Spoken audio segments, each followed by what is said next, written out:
What is going on, guys? This is going to be the fifth video in the Java programming series. In this video, I want to cover something called variables, a very important part to pretty much every single programming language.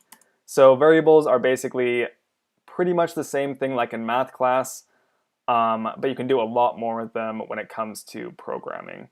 So there are a few different data types I want to go over, so I'm just going to go over the basic ones first. There are more than this that I'll cover later in this video. So we have the int, which is an integer, so it's anything like 1, 3, 0, or like -7. It's anything that's a whole number that's not a decimal.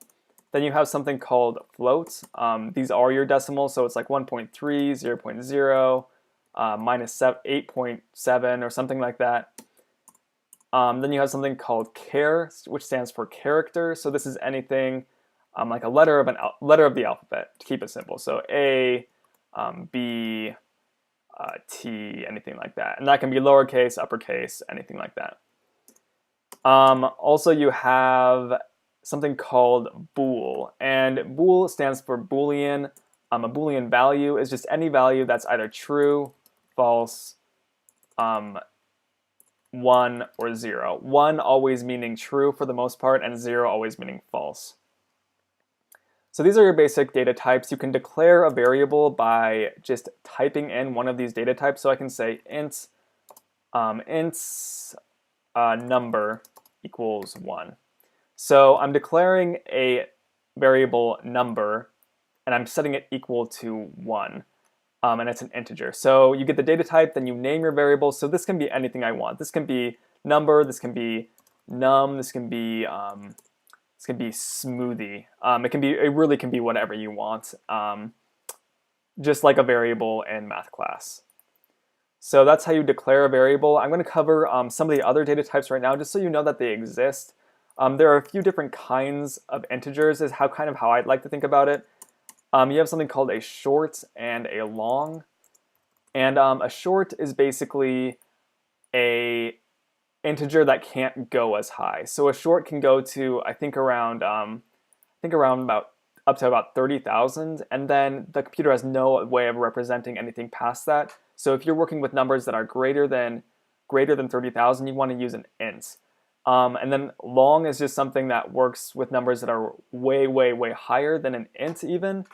And if you need to work with really gigantic numbers, like let's say you're working with a stock market or something, they would probably use something along the lines of a long. Stick with int for now, just to keep it easy. You're not going to be creating any crazy programs that are going to actually need to get the memory optimization you could get with a short, or the ridiculously high numbers you could get with a long. And the only reason that you would use a short, for instance, over an int, so you might add the question, why would you ever use a short if you could just use an int and always be sure you're going to be good with those bigger numbers? Basically, it takes up less memory and it makes your program a little bit more efficient. But how much it makes it more efficient is negligible unless you know what you're doing. So stick with int always for all of these tutorials, and that'll just keep it simple. So with floats, you kind of have something similar. You can you have something called double. So floats can go to I think about around 7 decimals of accuracy, while a double can go to something like 15. So you can get a number like this, and you can get ridiculously specific with a double. Stick with float just because that's just less confusing, and less confusing is always better for everyone. So those are the data types. Just to show you guys some stuff that you can actually do with with variables. So it's not just super boring here. You can say int num1 equals 5. Let's say we can say int num2 equals 2. And let's say we want to do int sum equals num1 plus num2. So what we're saying is we're declaring two variables, calling them num1 and num2 of type integer.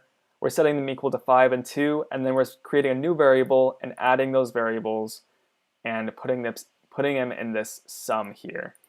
So we are going to actually print this out. So we're going to do system.out.println, we just want to see what is in this sum variable. And this is the power of the console. The console is there pretty much for programmers to kind of see what's going on within their program. So I can say system.out.println sum. Make sure you put a semicolon at the end of that and do this crazy shortcut on your keyboard if you're a Mac user, and you see that it prints out this 7 right here in your console output. So that's a basic introduction to variables. We'll actually start doing more interesting stuff with them in the next few videos here. So thank you guys for watching, and I will see you guys in the next video.